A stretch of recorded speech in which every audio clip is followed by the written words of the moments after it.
March for Gaza প্রোগ্রামে লাখো মানুষের ভিড়ে সবচেয়ে সম্মানিত ব্যক্তিত্ব ছিলেন বায়তুল মোকাররম জাতীয় মসজিদের খতিব মুফতি আব্দুল মালিক হাফিজাহুল্লাহ। দেশের জাতীয় মসজিদের খতিব তিনি। ইসলামের সর্বোচ্চ প্রতিনিধিত্বকারী আসন। চাইলে তার পাশে 10 জন দেহরক্ষী থাকতে পারত, পায়ে লাখ টাকার জুতা, গায়ে বাহারি জুব্বা। কিন্তু না, তিনি এসেছেন একজোড়া সাদাসিধে পুরনো স্যান্ডেল পরে, চোখে বিনয়ের আলো, মুখে মৃদু হাসি আর মাথা নিচু করে কথা বলার ভঙ্গিতে, যেখানে অহংকার নেই, আছে শুধু আল্লাহর ভয় আর মানুষের প্রতি ভালোবাসা।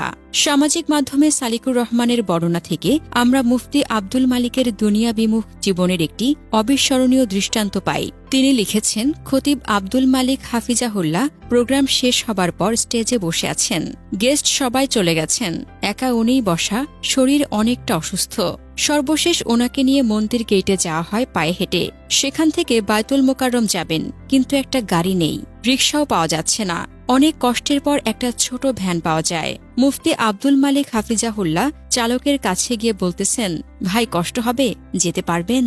অবশেষে হুজুর সাধারণ মানুষের মতো ভ্যানে বসে বায়তুল মোকাররম গেটে আসেন। আমাদের আসুন্নাহ ফাউন্ডেশনের স্বেচ্ছাসেবকরা দৌড়ে হুজুরের সাথে বায়তুল মোকাররম গেটে আসেন।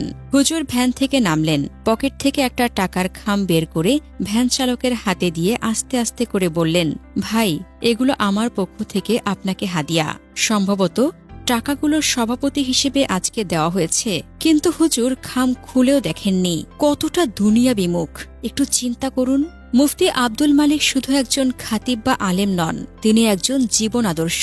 তার সাদাসিধে জীবন, নম্র ব্যবহার এবং দুনিয়ার প্রতি উদাসীনতা আমাদের শেখায় যে সত্যিকারের মহত্ব পদ পদবি বা সম্পদে নয়, বরং হৃদয়ের পবিত্রতা ও আল্লাহর প্রতি ভালোবাসায়। তার জুতার সরলতা থেকে শুরু করে একজন ভ্যান চালকের প্রতি বিনয়ী আচরণ সবই প্রমাণ করে তিনি একজন মানুষ, যিনি কথা ও কাজে এক। তিনি আমাদের জন্য একটি উজ্জ্বল দৃষ্টান্ত, যিনি দেখিয়ে দেন কিভাবে ঈমান ও মানবিকতার সমন্বয়ে জীবন গড়া যায়।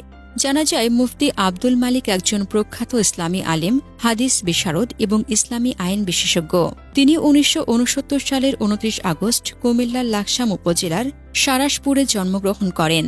তার পিতা মাওলানা শামসুল হক ছিলেন একজন আলেম, যিনি তার প্রাথমিক শিক্ষার ভিত্তি গড়ে দেন। তিনি চাঁদপুরের খিরিহারা কওমি মাদ্রাসায় পড়াশোনা শুরু করেন এবং পরে পাকিস্তানের জামিয়া উলুমুল ইসলামিয়া দাওরায়ে হাদিস সম্পন্ন করেন। এছাড়া তিনি উপমহাদেশের প্রখ্যাত মুফতি তাকি উসমানীর তত্ত্বাবধানে ফিকহ ও ফতোয়া অধ্যয়ন করেন এবং সৌদি আরবের শায়েখ আব্দুল ফাত্তাহ আবু গুদ্দাহর অধীনে হাদিস ও ইসলামী আইন নিয়ে গবেষণা করেন। 1996 সালে তিনি তার বড় ভাই মুফতি আবুল হাসান মোহাম্মদ আবদুল্লাহর সঙ্গে মিলে ঢাকার মারকাজুদ দাওয়াহ আল ইসলামিয়া প্রতিষ্ঠান গড়ে তোলেন, যেখানে তিনি শিক্ষা সচিব ও উচ্চতর হাদিস গবেষণা বিভাগের প্রধান হিসেবে দায়িত্ব পালন করেছেন।